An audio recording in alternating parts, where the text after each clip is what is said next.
de la ponencia. Muchas gracias y bienvenida, doctora Barrientos. Es un honor tenerla con nosotros. Le doy el pase para el desarrollo del tema. Adelante. Gracias. Buenas tardes con todos. Bueno, ya me presentaron. Soy Jennifer Barrientos, médico pediatra del Servicio de Pediatría del Hospital Loaiza, y el tema que hoy voy a exponer es RCP básico en pediatría. ¿No pasó? Ok. Iniciamos con la definición de un paro cardíaco. Un paro cardíaco es el cese de la circulación sanguínea causada por alguna causa mecánica ausente o ineficaz, mecánica cardíaca. Entonces, ¿cómo nosotros podemos evidenciar un paro cardíaco? Va a haber ausencia de respuesta, el paciente no va a respirar o va a jadear o va a boquear, o no existe pulso detectable. Entonces, estos 3 puntos mencionados son los que yo debo evaluar ante un evidencia, ser testigo o encontrar alguna escena de un paciente descompensado, por así decirlo. Entonces, ¿cómo hacemos el diagnóstico de un paro cardiorrespiratorio? Es un diagnóstico esencialmente clínico. Vamos a encontrar una pérdida brusca de la conciencia, ausencia de pulsos centrales, encontramos apnea o respiración agónica y midriasis con cianosis. Entonces, para recalcar que las causas de un paro cardíaco en lactantes y niños no son iguales a las de un adulto. Esto ya está evidenciado y hay muchos estudios que lo corroboran. Entonces, ¿cuáles son las causas del paro cardíaco en pacientes pediátricos? Esto es en base a un estudio de los consensos de la American Heart Association. Y un paro cardíaco en edad pediátrica es el resultado de una insuficiencia respiratoria progresiva, a diferencia de un paro cardíaco en adultos, que es básicamente a causa de falla mecánica cardíaca. Entonces, por ejemplo, en recién nacidos, la causa más frecuente es la insuficiencia respiratoria. En lactantes tenemos enfermedades respiratorias con obstrucción de la vía aérea, inmersión, sepsis o alguna causa neurológica. En escolares y adolescentes, lo más común es una causa de traumatismo. Entonces, cuando hablemos de un paro cardíaco, tenemos dos escenarios, el extrahospitalario y el intrahospitalario. Cuando hablamos de causas frecuentes a nivel extrahospitalario, insuficiencia respiratoria siempre va a la cabeza. Por frecuencias, obstrucción de la vía aérea superior, como oclusión o un CRUP, una laringotraqueitis, causa viral, o alguna obstrucción de la vía aérea inferior, como un proceso de neumonía, SOVA o asma, ¿no? Algún control respiratorio alterado o alguna enfermedad de tejido pulmonar. Hay otras causas, por ejemplo, como el shock, que nos va a dar hipotensión, y hay otras causas súbitas, como arritmia, traumatismo, pero que es menos frecuente. En el ámbito hospitalario, las causas respiratorias siempre van a la cabeza también. Obstrucciones de la vía aérea tanto superior e inferior, control respiratorio alterado por alguna alteración neurológica o alguna enfermedad del tejido pulmonar.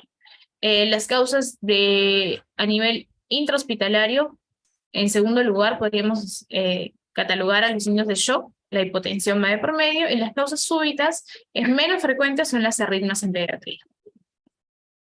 Entonces, la secuencia de un paro cardiorrespiratorio nos va a dar una insuficiencia respiratoria o un shock con hipotensión, nos lleva a una insuficiencia cardiopulmonar, que esto es lo que nos deriva a un paro por asfixia o hipoxia, que es lo más frecuente en pediatría. A diferencia, también tenemos mínimo porcentaje de un paro cardíaco súbito por una arritmia ventricular súbita. Pero en pediatría normalmente es por frecuencia, estoy dejando en claro esto, que es un paro por hipoxia o asfixia. ¿Y por qué se da esto? ¿Por qué la vía respiratoria? Porque la vía aérea del lactante, el niño, es un diámetro mucho menor y más corta que la del adulto. El edema, por ejemplo, vemos una imagen que un diámetro normal es unos 5 milímetros en un niño, a diferencia del adulto que es 1 centímetro, es el doble de diámetro. Entonces, imaginemos que un paciente tiene algún tipo de edema a nivel de la vía bronquial, 1 milímetro va a disminuir, 1 milímetro de edema disminuye un 64% la luz. Por el intercambio gaseoso no va a ser bueno. En cambio, en un adulto, 1 milímetro de edema va a disminuir solo un 35% de la luz en un corte transversal de la tráquea.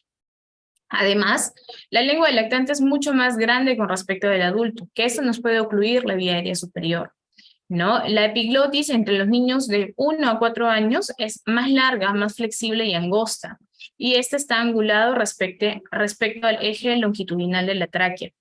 La laringe tiene una posición mucho más cefálica en comparación con la laringe de un adulto. Y las cuerdas vocales tienen una inserción anterior más baja en el lactante y en el niño que en los adultos. Entonces, las causas respiratorias es básicamente por tema anatómico. Este es el motivo por el cual los paros cardíacos es más por asfixia o hipoxia en pacientes pediátricos. Entonces, siempre debemos estar monitoreando y chequeando las causas más frecuentes, que los conocemos como las H y las T. Hipovolemia, hipoxia, tema hidrogenión, hipohipercalemia e hipotermia. Estos son más que todo causas intrahospitalarias. También las T, la tensión del neumotórax, el taponamiento cardíaco, taxinas o trombosis pulmonar y coronaria.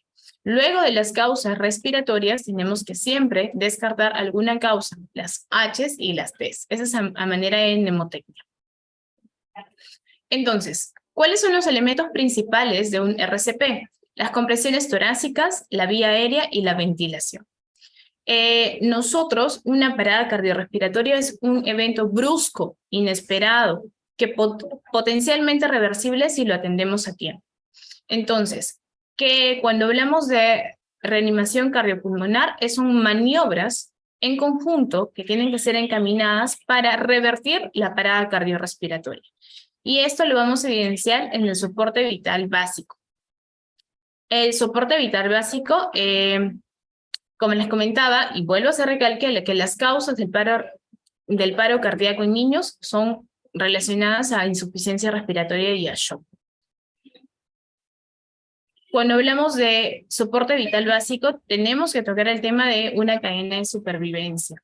¿Qué significa? Es un enfoque sistemático para la evaluación inicial del paciente, la activación de servicios médicos de emergencia, el inicio de RCP efectivo y, esa es una actualización de la AJA 2020, el cuidado post-paro, que es la recuperación y la recuperación. Tenemos dos cadenas de supervivencia, la intrahospitalaria y la extrahospitalaria. Ambos, por ejemplo, en la intrahospitalaria tenemos que tener el reconocimiento y prevención temprano de un paro cardiorrespiratorio. Una vez que reconocemos, siempre va a estar activo. Tenemos que activar el sistema de emergencia, efectivizar un RCP de alta calidad, iniciar con la reanimación avanzada porque estamos en un ambiente intrahospitalario. Tenemos que tener los cuidados post-paro y continuamos con la recuperación del paciente.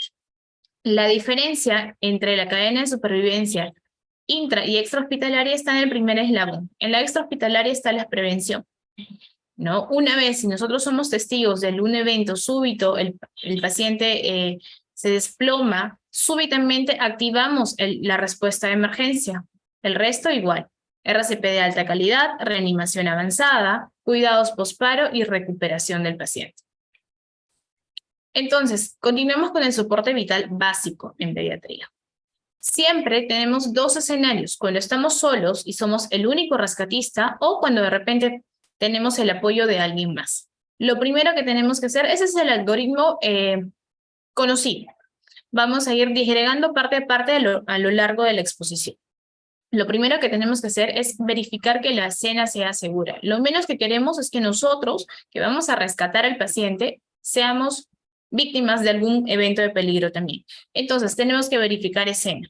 Vemos si tenemos algún rescatista o alguien más que nos pueda apoyar y tenemos que buscar ayuda. Si no, siempre tenemos que activar el sistema de emergencia.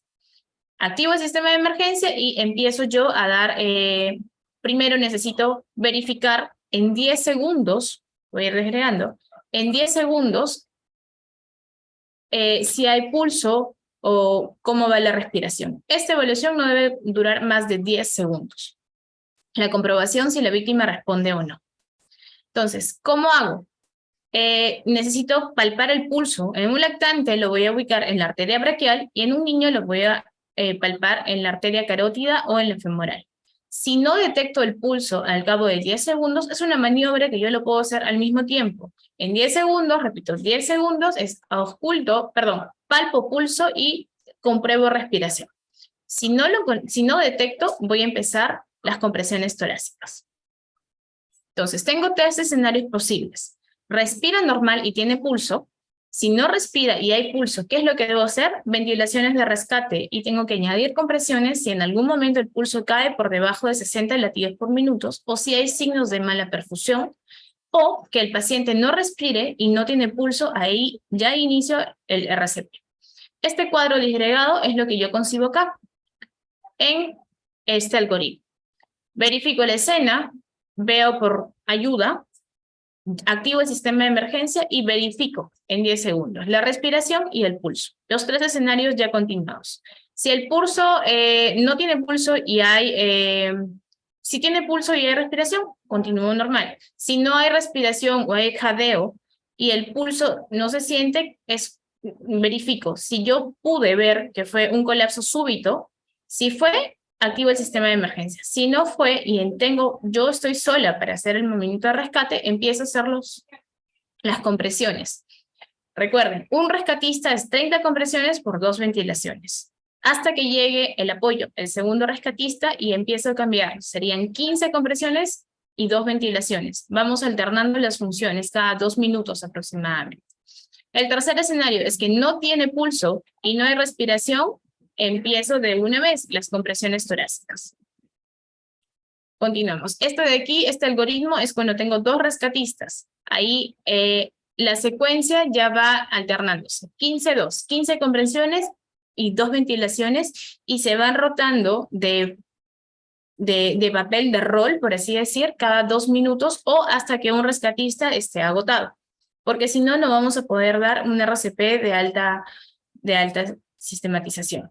Ahora, durante la pandemia de COVID-19, lo que varió es en la parte respiratoria. Las ventilaciones, voy a disgregarlo más adelante, ya no se recomienda hacerlo directamente, sino a través de un dispositivo. Vamos. Entonces, para yo verificar la escena, verifico el pulso y la respiración, este es un cuadro resumen, por así decirlo. La relación compresión-ventilación en lactantes, eso se da tanto en lactantes como en niños, va a depender de la cantidad de rescatistas que hay.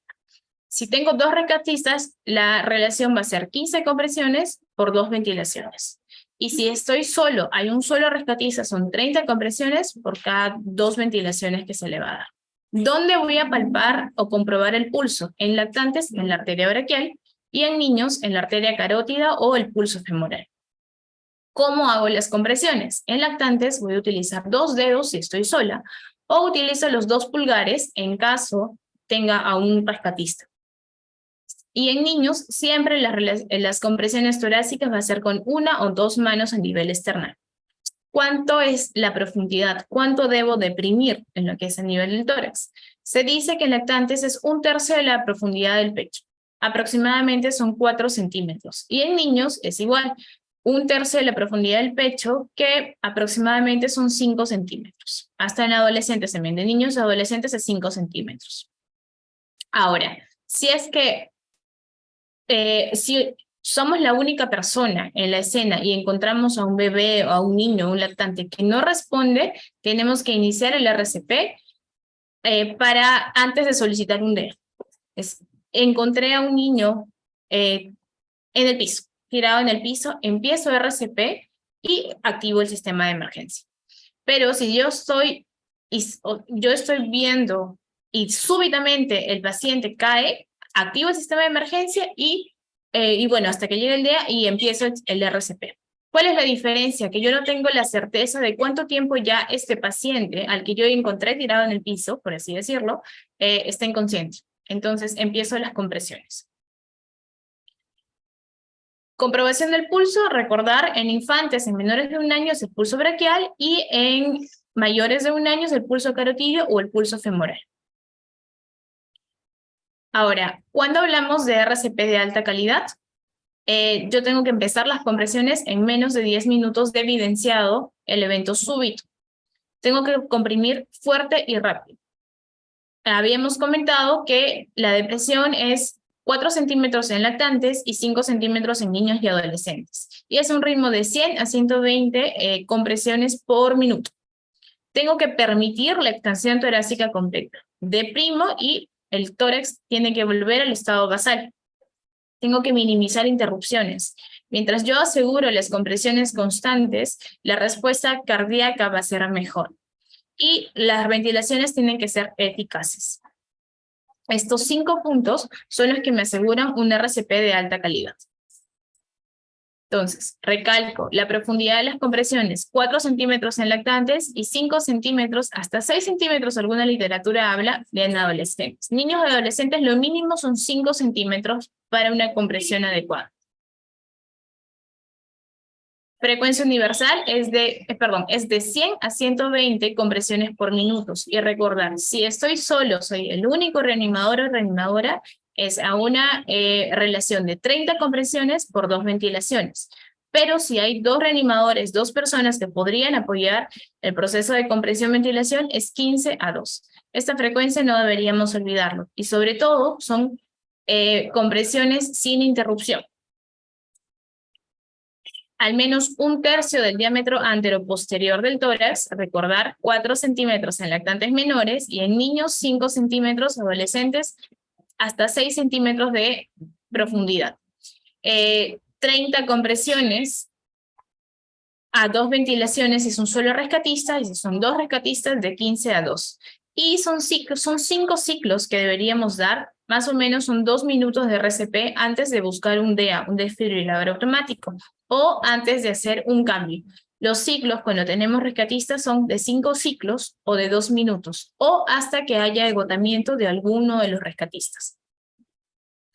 La compresión torácica, habíamos comentado las técnicas de 2 dedos, estoy sola, los 2 dedos pulgares a nivel del parte final del manubrio esternal, o si tengo 2 rescatistas, uno va a estar en las compresiones, se utilizan los 2 dedos pulgares y los 4 dedos van a dar como abrazar el tórax del niño para poder empalmar los pulgares y tener un movimiento coordinado, ¿no? Y el otro rescatista, como pueden ver en la imagen, está viendo el tema de se asegura el tema de las ventilaciones. Ventilación eficaz también es parte de una RCP de alta calidad. Es la técnica de los 2 pulgares ya mencionada, y por ejemplo en lo que es compresiones de pecho, en niños lo puedo hacer con una sola mano en la parte talón de la mano, a nivel del manubrio, o podría hacerlo con las 2 manos. El método de hacerlo con 2 manos evita el agotamiento tan rápido del rescatista. Y es mucho más eficaz, es lo que se recomienda, sobre todo en niños mayores, de 5 años en adelante. Entonces, hemos conversado acerca de las compresiones, continuemos con las ventilaciones. Este es el algoritmo de RCP que nosotros deberíamos tenerlo siempre en mente, en la cabeza. Y bueno, para asegurar una buena ventilación tenemos que utilizar 2 maniobras que son las más frecuentes. La maniobra de extensión de la cabeza y elevación del mentón, que es la primera imagen que tenemos aquí. Extiendo la cabeza de esta forma y elevo el mentón para tener la posición de la cabeza y de la vía aérea en posición neutra. Y la maniobra de tracción de la mandíbula, como lo podemos ver en este episodio de acá. Ambas tienen la finalidad de mantener la vía aérea en posición neutra y mejorar el ingreso de oxigenación.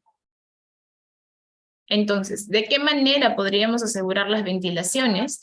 Puede ser con una bolsa y una máscara, ¿no? Deberían durar cada ventilación aproximadamente 1 segundo. Deberíamos permitir la extensión completa de la pared torácica y debemos asegurar un sello hermético con la bolsa y máscara de respiratorio.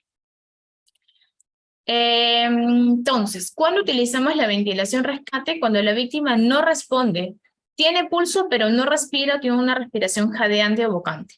Es una ventilación cada 2 a 3 segundos para que al final sean de 20 a 30 ventilaciones por minuto. Esto ha sido uno de los cambios y actualizaciones que se dio en el AJA en el año 2020. ¿Cuándo empiezo el RCP? Cuando tengo signos de mala perfusión o cuando la frecuencia cardíaca sea menor o igual a 60. Cuando conversamos de signos de mala perfusión, tenemos reticulación de piel, llenado capilar lento, frialdad distal, cianosis. Entonces, la ventilación boca a boca, necesitamos aperturar la vía aérea de la víctima, extendemos la cabeza y elevamos el mentón. Podemos cerrar, esa es la que se utiliza en lactantes. Cerramos la nariz haciendo pinza, empezamos a ventilar una ventilación normal poniendo los labios alrededor de la boca creando un sello hermético. La ventilación dura 1 minuto y notamos, si es que el tórax no se eleva, quiere decir que no está haciendo una ventilación eficaz. Repetimos la extensión de la cabeza, modificamos lo que es anatómicamente y damos una segunda ventilación que dura 1 minuto. Si no conseguimos insuflar el aire, reanudamos compresiones torácicas. Las compresiones cardíacas siempre van a ir a la cabeza. Está evidenciado que es preferible asegurar compresiones torácicas tan antes que la ventilación. Esta es la ventilación boca a boca para lo que es adolescentes y niños. Siempre, como pueden ver en la imagen, tenemos que notar el movimiento del tórax y que el tórax vuelva a una posición inicial. La ventilación boca-nariz es para lactantes. Igual, aperturamos vía aérea extendiendo la cabeza y elevando mentón, cerramos la nariz haciendo pinza. La ventilación es normal, con los labios alrededor de la boca y la nariz, haciendo un sello hermético. Ventilamos por 1 segundo y tenemos que evidenciar la extensión del tórax. Perdón, la elevación del tórax. Al igual que el método anterior boca a boca, si no se logra elevar, repetimos la extensión, mejoramos la parte anatómica de la cabeza y realizamos una segunda insuflación, que sería la segunda ventilación. Si no conseguimos insuflar el aire, igual, continuamos sí o sí con las compresiones torácicas. Ahora, las técnicas de ventilación boca a boca y boca a nariz durante el periodo COVID se decidió utilizar siempre y cuando tengamos alguna máscara o algún dispositivo que no nos permita tener contacto directo con la boca del paciente. La actualización de la guía de la American Heart Association del 2020 indica 3 puntos principales, como a manera de recapitulación. Es RCP de alta calidad, siempre. Los siguientes puntos, el uso de la epinefrina y el uso de naloxona, es cuando hablamos de RCP avanzado, lo voy a mencionar como parte de las actualizaciones de esta nueva guía, ¿no? Utilizar epinefrina lo más pronto posible en pacientes con ritmos no fibrilables y el uso de naloxona en caso de sobredosis. En nuestro caso, que estamos hablando de RCP básico, siempre es RCP de alta calidad. Manejo de la vía aérea. El ritmo o la cantidad de respiraciones, ventilaciones que deberíamos dar es de 20 a 30 respiraciones en 1 minuto. Este primer cuadro, por así decirlo, es lo que nos conlleva, bueno, los que debemos tomar en cuenta en esta exposición, que es del RCP básico. El resto, como el uso de ventilación bolsa-máscara, el uso de tubo endotraqueal con CAF y no utilizar la presión cricoidea, son parte de las recomendaciones para el RCP avanzado. Y bueno, los cuidados posparo cardíaco, siempre tenemos que estar en prevención y tratamiento de hipotensión, de la hipercapnia o la hipocapnia, de la hiper o hipoxia, ¿no? Mantener una adecuada temperatura del paciente, un monitoreo continuo con electroencefalograma, y no deberíamos esperar más de 72 horas para tomar ciertas decisiones acerca del pronóstico del paciente o, controlar lo que es la parte de hipohipertermia. Es lo que tengo para compartir a ustedes sobre RCP básico en pediatría. Gracias.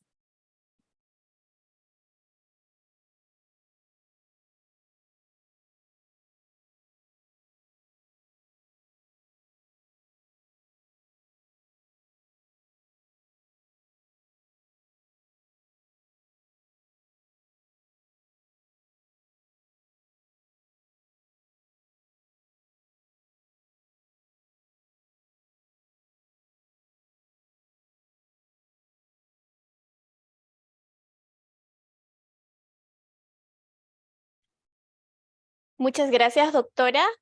Eh, ¿Alguna recomendación final que pudiera darnos el día de hoy?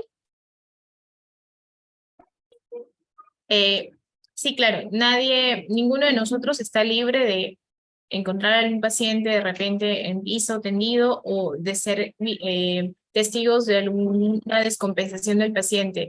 El hecho de todos, no solamente personal de salud, todas las personas en general, tener conocimientos de RCP básico, no solo pediátrico, sino también en adultos, podría mejorar la sobrevida de este paciente.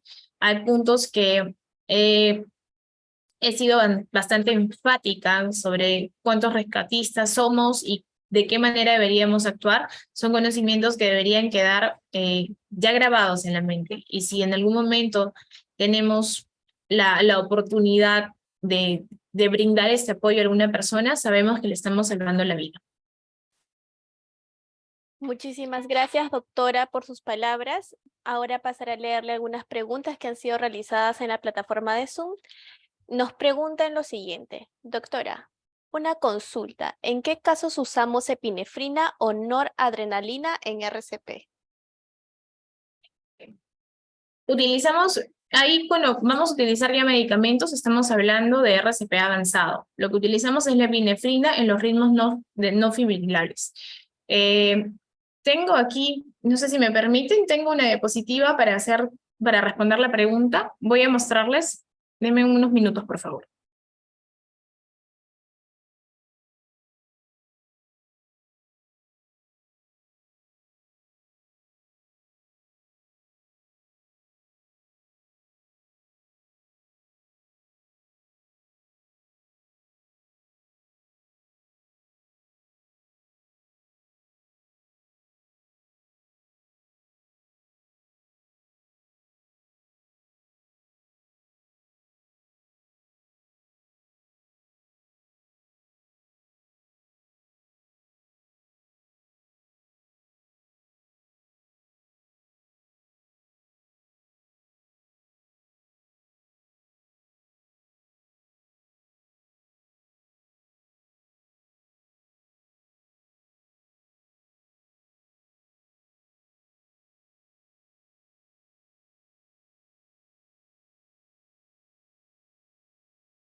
Bueno, para responder la pregunta, voy a de repente tocar un tema que es el RCP avanzado. El uso de farmacología va para este lado del RCP. A manera de acotación, siempre recordar que para hacer un equipo de alto rendimiento es un equipo multidisciplinario que por lo menos necesitamos a unas 5 personas en acción, y la sexta persona es la que siempre va a estar encargada del registro. Una persona es la que está encargada de la vía aérea, otra persona es quien se encarga de las compresiones, otra persona es quien se encarga y maneja el desfibrilador, uno es el líder del equipo y la otra persona es quien se encarga de administrar medicamentos. Entonces, aquí va la pregunta. Nosotros iniciamos la ventilación y las compresiones y, bueno, ya tenemos acá un desfibrilador, ¿no? Que es quien se va a encargar, o un monitor, de verificar qué tipo de pulso, si el ritmo que tiene el paciente es o no desfibrilable. Cuando tenemos un ritmo desfibrilable, que es la taquicardia ventricular sin pulso y la fibrilación ventricular, es donde utilizamos el DEA. Pero si no tenemos algún ritmo desfibrilable como la sistolia o la actividad eléctrica sin pulso, es donde utilizamos la adrenalina, la epinefrina. Como comentaba, una de las actualizaciones de la AJA 2020 implica utilizar la adrenalina lo antes posible, por eso este algoritmo lo recalca. ¿Cuál es la dosis de adrenalina? Tenemos una dosis de 0.01 miligramos por kilo, que es como una dosis máxima de 1 miligramo, y esto lo podemos repetir de 3 a 5 minutos. Ahora, si no tenemos un exceso endovenoso, podríamos utilizar endotraqueal, ¿no? A dosis de 0,1 miligramos por kilo. Aquí es cuando empezamos con el uso de fármaco, adrenalina. A manera de ahondar un poquito más en esto, recordar siempre los ritmos defibrilables, que es la fibrilación ventricular y la taquicardia ventricular sin pulso, y los no defibrilables. Tengo un pequeño video para mostrarlos. Se comparte el video, ¿no?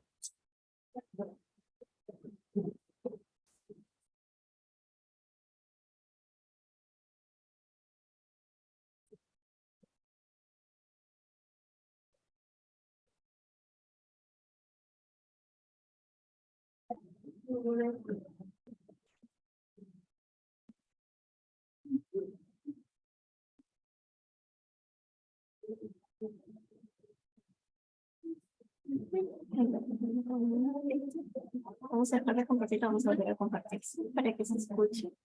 Ok.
Sí.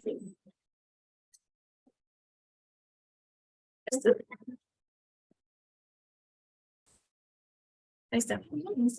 No sé si con ello he respondido la pregunta.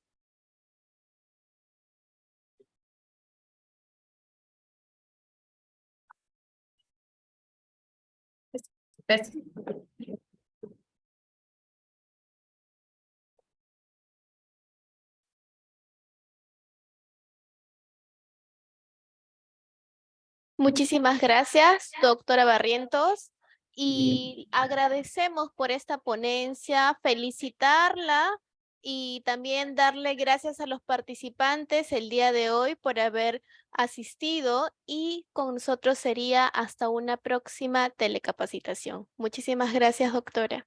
Gracias también, gracias a todos.